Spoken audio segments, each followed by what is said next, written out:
Hello everyone, welcome to my channel. My name is Alketa. In this video I'm going to show you an alternative way how to use my bestseller sewing pattern, Eileen Transparent Bustier.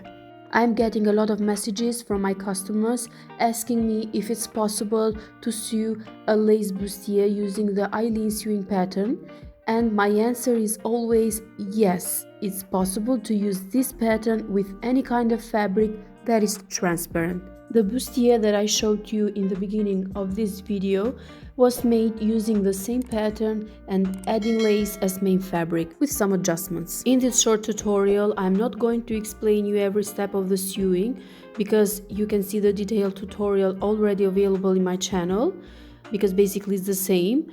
The only thing that is different are the materials that I've used.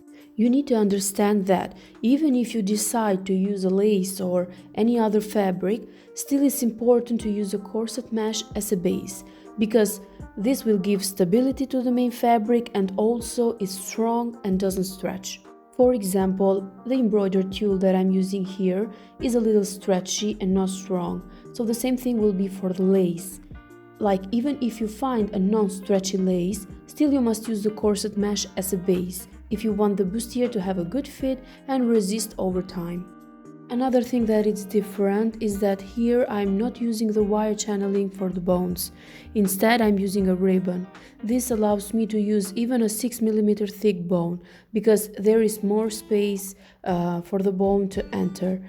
In the wire channeling, it's very difficult to insert a 6 mm bone. That's why I use a 4 mm bone. I hope this mini tutorial is useful for all of you, and thank you so much for choosing my patterns and supporting my work. It means the world to me, as I make every pattern with so much love and dedication in order to bring to you a quality product. If you have any question, please comment below and I will be very happy to reply to every one of you.